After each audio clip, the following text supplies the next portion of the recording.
جی فرماتے ہیں میں رود بار کے جنگلوں میں کھڑا تھا تو ایک آدمی چیتے کے اوپر سوار تھا، ہاتھ میں سانپ کا کوڑا پکڑا ہوا تھا۔ تو میرے قریب آ کے اس نے بریک لگائی نا جب، تو میں ٹھٹر گیا، ڈر گیا۔ تو وہ مسکرا کے کہنے لگے، وہ صاحب جو چیتے پہ سوار تھے، سادی ڈر گئے ہو؟ تو میں نے کہا بات ہی ڈرنے کی ہے، پھر چیتے پہ تم سوار ہو، ہاتھ میں سانپ کا کوڑا پکڑا ہے۔ تو سادی فرماتے ہیں وہ بزرگ مسکرا کے بولے، سادی تو خدا کا ہو جا، خدا کی خدائی تیری ہو جائے گی۔ تو ہو کے تو دیکھ ان کا، پھر نوکر ہو جائے گی ساری خدائی تیری۔ لیکن ہم جب زر کے پیچھے لگ گئے تو پھر غلام بن گئے۔ یہ دنیا کی مثال سائے کی طرح ہے، سائے کے پیچھے بھاگو گے تو آگے بھاگے گا، سائے کے آگے بھاگو گے تو پیچھے بھاگے گا۔ اللہ اکبر۔ حضور نے ایک سوراخ سے بیل نکلتے ہوئے دیکھا، نکلنے کے بعد پھر دوبارہ اس چھوٹے سے سوراخ سے وہ گھسنا چاہتا ہے لیکن وہ گھس نہیں پاتا۔ تو جبریل امین سے پوچھا یہ کیا ماجرا ہے؟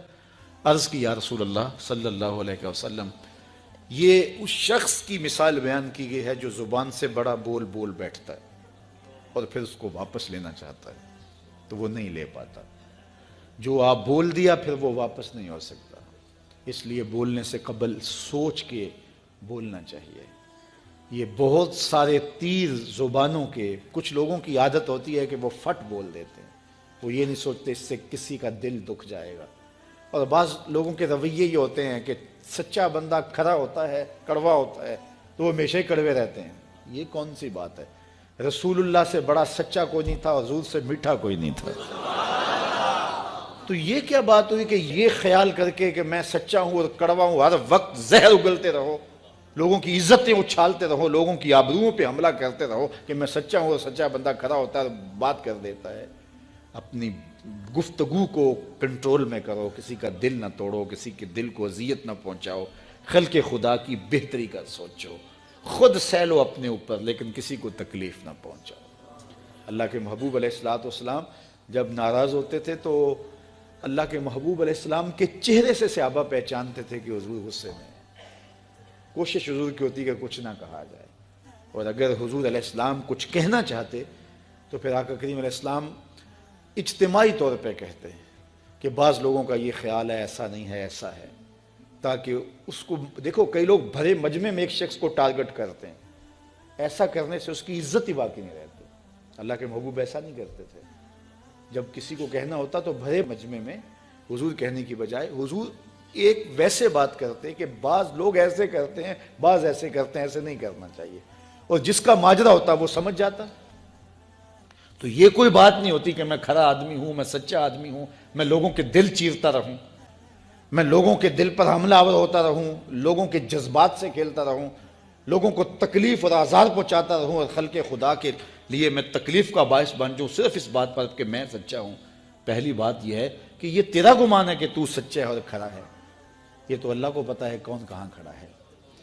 اس لیے یہ بات بہت اہم ہے کہ بولنے سے قبل سوچنا چاہیے، ایسے ہی زبان سے کوئی بات نہیں نکال دینی چاہیے۔ عربی کا ایک شعر ہے کہ جراحات السنان لہو تیام ولا یلتام ما جرح اللسان، کہ جو زخم نیزوں کے لگتے ہیں وہ بھر جاتے ہیں لیکن زبان کے تیروں کا زخم کبھی نہیں بھرتا، وہ تازہ رہتا ہے۔ اس لیے ہمیشہ آپ سوچیں اپنی زندگی میں کہ ہماری زبان سے لگا ہوا تیر کسی کو گھائل تو نہیں کر رہا۔ اور کچھ لوگ ایسے ہوتے ہیں کہ وہ مر بھی جاتے ہیں لیکن ان کی زبان سے نکلے ہوئے تیروں کی زہر افشانی ختم نہیں ہوتی، اور کچھ لوگ ایسے ہوتے ہیں ان سے اختلاف بھی ہوتا ہے لیکن اس کے باوجود کوئی ایسا جملہ نہیں ہوتا ہماری جانب ان کی طرف سے آیا ہوا جو ہمیں تکلیف دے۔ اختلاف اپنی جگہ ہوتا ہے لیکن جب وہ خیال میں آتے ہیں، جب وہ تصور میں آتے ہیں تو نفرت کے شرارے نہیں پھوٹتے، محبت ہی پھوٹتی ہے۔ اس لیے ایسے بن جاؤ کہ لوگ تمہیں سوچیں، تمہارا خیال کسی کو آئے تو ساتھ پیار کی خوشبو آنے لگ جائے، نفرت کے شرارے نہ پھوٹیں کہ کوئی تمہارا خیال کرے تو اس کو تمہاری زبان کے برستے ہوئے تیر آنے لگ جائیں، تمہاری نفرت انگیز باتیں ان کو ستانے لگ جائیں اور وہ تمہارے خیال سے، تمہارے گمان سے، تمہارے تصور سے وحشت کھانے لگ جائیں۔ نہیں، خوبصورت زندگی گزارو، اپنی زبان کو کنٹرول میں کرو، اپنی زبان کو قابو میں کرو۔ ام المومنین سیدہ عائشہ رضی اللہ تعالیٰ عنہ فرماتی ہیں کہ ایک دن حضور کا درائے رحمت جوش میں تھا اور حضور نے فرمایا عائشہ جو مانگنا ہے مانگ لو۔ میں نے عرض کی یا رسول اللہ اگر آپ اجازت دیں تو میں اپنے باپ حضرت ابو بکر صدیق رضی اللہ تعالیٰ عنہ سے مشورہ نہ کر لوں کہ میں نے کیا مانگنا ہے؟ تو فرمایا کہ جاؤ مشورہ کر لو، مشورے کی اجازت بھی ہو گئی۔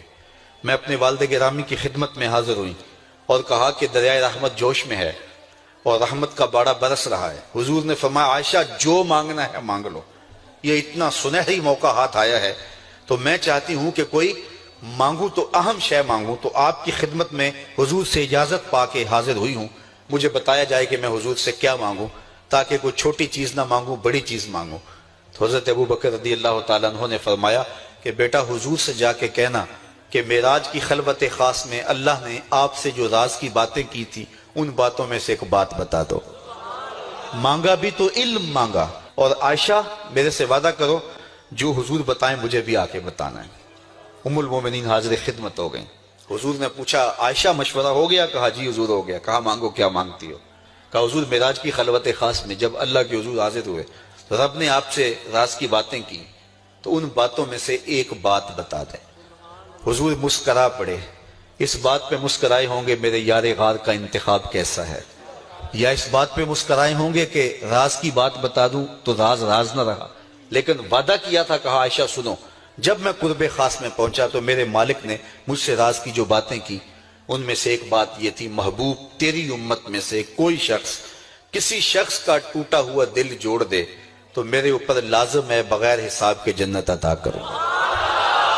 ام المومنین بہت خوش ہوئی اور اپنے والد گرامی سیدنا ابو بکر صدیق رضی اللہ تعالیٰ عنہ کے پاس آئیں اور ساری کہانی سنائی۔ بہت خوش تھی، لیکن حضرت ابو بکر صدیق رضی اللہ تعالیٰ عنہ نے سنا تو رونے لگے۔ تو ام المومنین سیدہ عائشہ رضی اللہ تعالیٰ عنہ نے عرض کیا میرے والد گرامی یہ بات رونے والی تو نہیں ہے، ہم بسا اوقات کسی دکھی کے کام آ جاتے ہیں، کسی کا دکھڑا بیٹھ کے سن لیتے ہیں، کسی کی ڈھارس بنا دیتے ہیں، کسی کے کام آ جاتے ہیں، یہ تو بخشش کا بہانہ ہاتھ آ گیا اور آپ اس پہ رو رہے ہیں۔ تو فرمانے لگے عائشہ اس کو معکوس بھی پڑھو، تصویر کا دوسرا رخ بھی دیکھو، اگر کوئی شخص کسی کا ٹوٹا ہوا دل جوڑ دے تو بغیر حساب کے جنت میں جائے گا، اس کا دوسرا رخ یہ ہے اگر کوئی کسی کا دل توڑ بیٹھے تو سیدھا جہنم میں جائے گا۔ میں اس بات پہ رو رہا ہوں کہ ہم سے کسی کا دل نہ ٹوٹ گیا ہو۔ تو آج کی اس مجلس کے اندر کیا یہ دو باتیں میں اور آپ اپنے پلے باندھ سکتے ہیں؟ ایک کا تعلق حقوق العباد سے ہے اور ایک کا تعلق حقوق اللہ سے ہے۔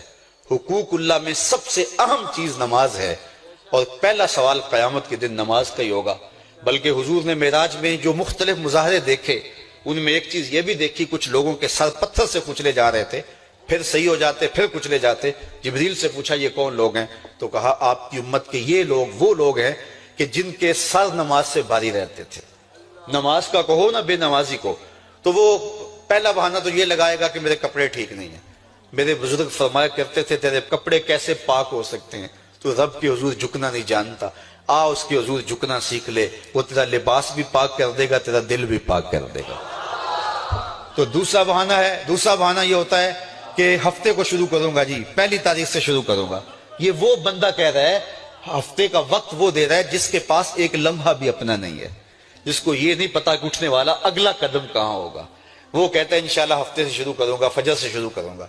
میاں اللہ کے حضور بلاوا 5 وقت ہمیں آتا ہے، حی علی الصلاۃ حی علی الفلاح۔ کتنے بدبخت ہیں کہ جو اس پکار پہ اٹھ کے اس کے حضور حاضر نہیں ہوتے۔ 5 گانا نماز شعار زندگی بنا لو، اور ہم یہ پکا عزم مصمم کر کے اٹھیں، اتنے زور سے ہم ارادہ کریں کہ شیطان بھاگ جائے، ہماری ہوا سے بھی بھاگ جائے۔ یہ تو اتنے پختہ ارادے کے ساتھ عزم کر کے جو ہے وہ آج ارادہ کر کے یہاں سے نکلے ہیں کہ وہ فجر کے وقت ہمیں بہکانے میں کامیاب نہ ہو، ادھر اذان پکارے ادھر ہم دوڑتے ہوئے اللہ کے گھر کی طرف پلٹ آئیں۔ ہم یہ عزم کریں کہ آج کے بعد نماز نہیں چھوڑیں گے۔ اللہ مجھے آپ کو 5 گانا نماز کی توفیق نصیب کرے، اور ہمیں توفیق نصیب کرے کہ ہم کسی کے دل شکستگی کا سامان نہ کریں۔ ٹوٹے ہوئے دل جوڑ سکیں تو ضرور جوڑیں، اور کسی کا دل توڑنے سے ہم گریز کریں اور اپنی زندگی کو ایک خوبصورت پیرائی کے اندر گزارنے کا ارادہ کریں۔